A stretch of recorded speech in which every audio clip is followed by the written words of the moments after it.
So it's that time of the year again where we can talk about the upcoming GPUs coming from Nvidia and AMD. Now this video is going to be based on things we know so far about these upcoming cards from Nvidia with their RTX 50 series and of course AMD's RX 8000 series.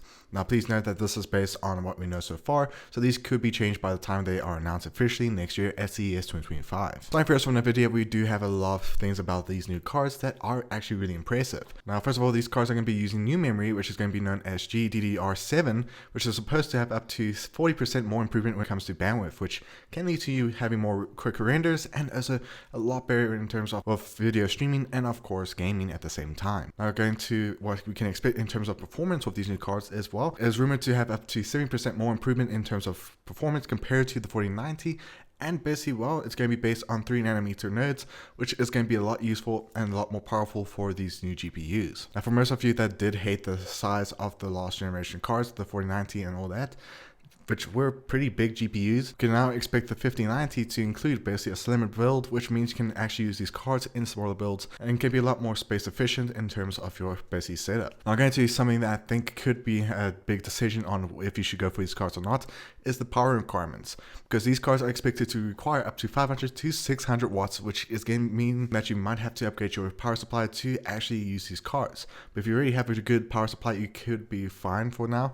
But it's actually going to be a lot harder for those that are wanting to upgrade from their smaller builds which don't have much power. Now it has been confirmed by Nvidia themselves that they are going to be announcing these cards next year at CES 2025 in January, so we can expect these cards to release very soon next year, around about January or February. Now going to AMD, we have a lot of information about their upcoming cards.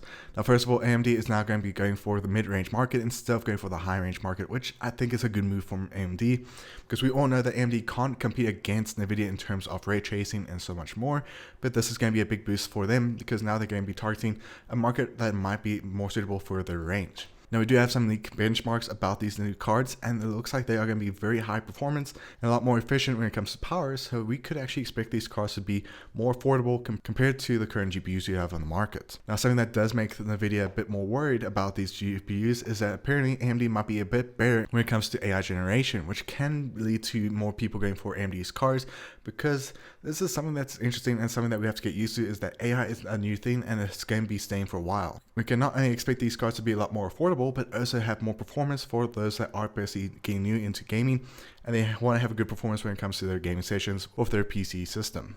Now something that is going to be a big thing about these new GPUs is that they are now based on the RDNA 4, which is AMD's latest architecture, which is the reason why these new GPUs are going to be a lot more performant compared to their older generation cards. Now by the time of recording, we can expect the RX 7000 series cards to go a lot cheaper, because they did say they'd try and get rid of those stocks first before they announce these new cards. But we can expect these cards to be announced at the same time as Nvidia, which is basically going to be announced at CES 2025 next year at January. So we could expect these cards to be released at the same time next year in the beginning of the year. But otherwise, let me know in the comments below, what do you think is the best card that you might go for? Would you go for Nvidia or AMD?